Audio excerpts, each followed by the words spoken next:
Good afternoon. This is the cliff notes of our JuneTown Hall. Hope everybody's doing well. Today's actually D-Day, and I think it's important for June that we remember and honor this day. I think it's a very important day for all of us. Many a soldier lost their lives today, and we're losing this population as they begin to age out and leave us. So it's a good reminder of why we do what we do. So I kind of noted that at the start of the town hall. And then I did what I traditionally do at every town hall. I talk about what are our three key priorities. You know, how do we put veterans first every day in everything we do in every service? Second is, how do we make this a better place for our employees? You know, particularly looking at, do we have the right structures? Do we have the right process? Do we have the right people? And then lastly, how do we continuously work on a culture of fairness and excellence as we try to move forward as a medical center in a very competitive market environment. I then kind of did a couple quick introductions, so please take a moment to look at the PowerPoints. I introduced Kathy Craig. Kathy's our new nurse exec, associate director for patient care services.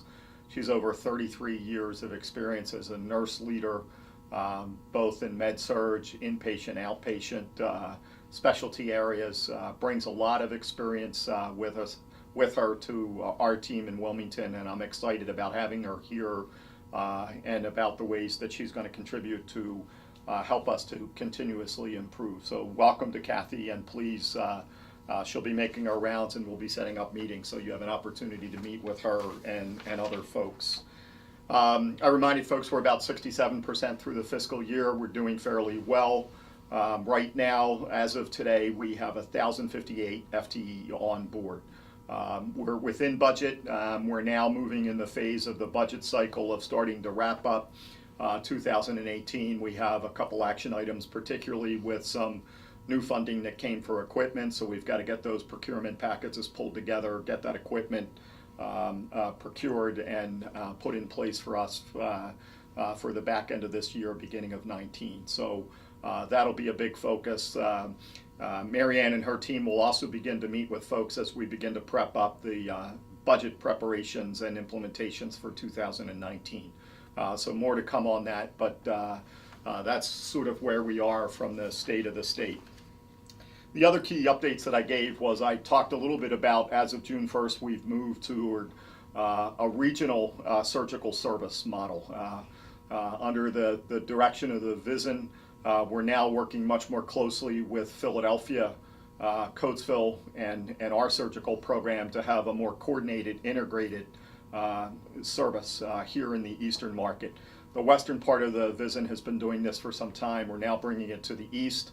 The idea is, how do we leverage each other? How do we improve and increase the utilization of our surgical services here? And talking to Dr. Rice and to Vicki, it was clear that our efficiencies were below about 40% utilization of our ORs. By combining the resources, we should be able to do more surgeries here. The idea is that some of the basic cares, particularly as we start to ramp up, will occur here. And some of the more complex surgeries will occur in Philadelphia. We will have our surgeons cross-trained. There will also be surgeons from Philadelphia that will come and operate here. Vicki and Kathy will be leading the effort on educating and getting our nursing staff ready so that we can properly do the pre-op the same day, as well as the post-care from a nursing perspective, and having those competencies in place so that we can gear up. Our intent is to grow our surgical programs back with this new model. We've already started that. Dr. Foti has been on board for a month. I was told in Morning Report this morning that we've already started our first surgical cases for ortho, and that he's building his OR cases pretty quickly. So some exciting things to come. Mike Amos will be working from our end with Lou Rittenhouse from Philadelphia in pulling together the operation plan, sort of laying down the action plan with key milestones that will sort of further detail and describe how this new regional model will roll out. So more to come on that, but I thought it was important everybody knows what we're doing. Dr. Robert Kraus, who is the chief of surgery in Philadelphia, will be the chief for this regional model. And in future meetings, I'll share the org chart, and we'll talk further about this new approach to care delivery here in the eastern part of Vision 4. I also shared with everybody some of the updates on where we are. The new sale data came out about 2 weeks ago. It lags. The information was really for first quarter 2018. What it now shows us is that we've made some progress. We're now what they call quintile 3. We've moved up a full quintile, which shows that we're improving in the quality of care that we deliver. Overall, there's a chart that shows the progress that we've made over the last year, where we've moved from the lowest quintile to pretty much the upper echelons of quintile 3. So much of the great work that all of you have been doing is starting to show up in the data.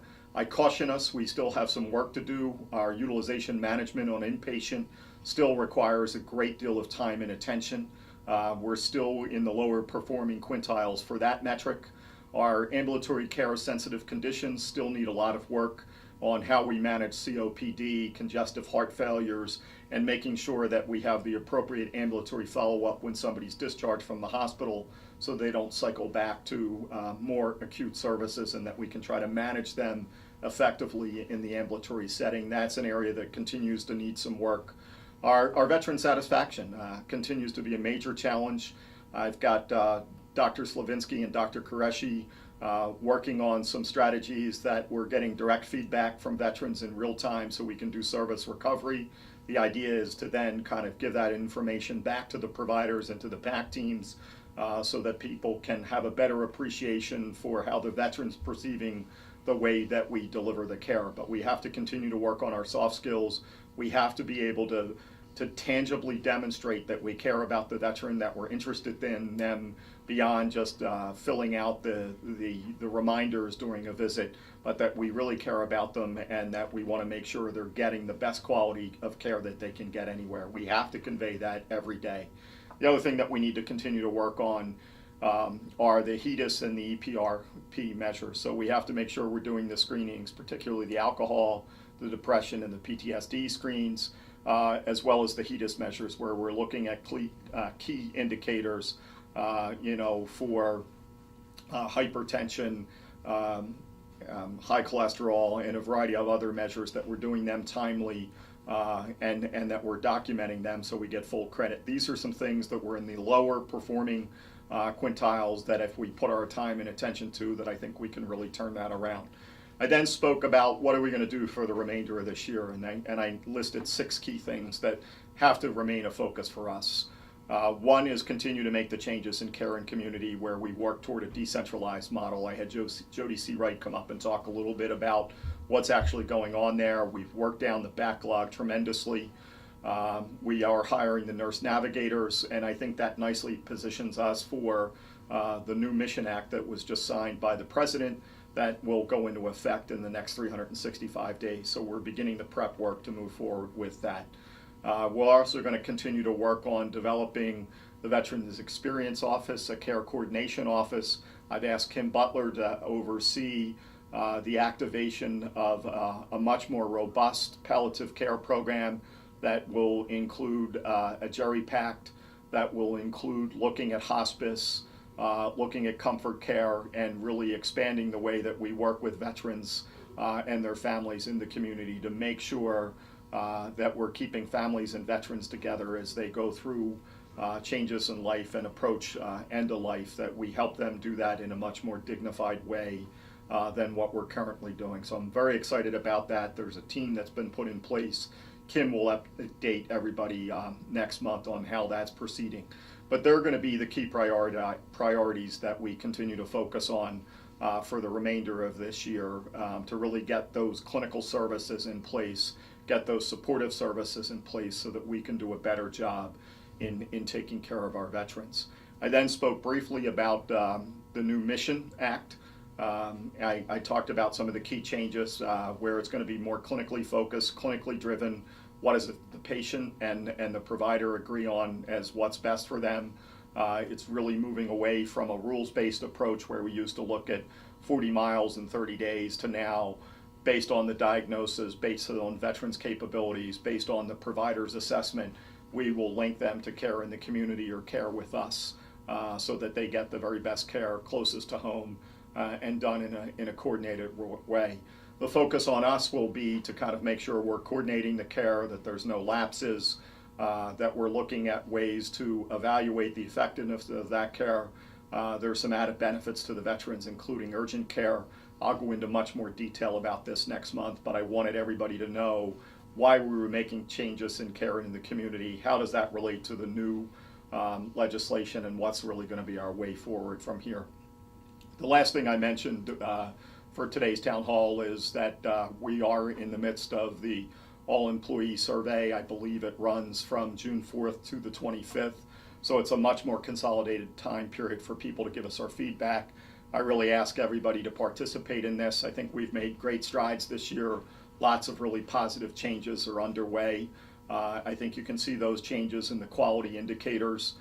You can see the changes in the feedback that we get when we go around and do our rounds, and really see how each of you are making a difference, making this a better place to work, as well as a better place where veterans can come and get their care.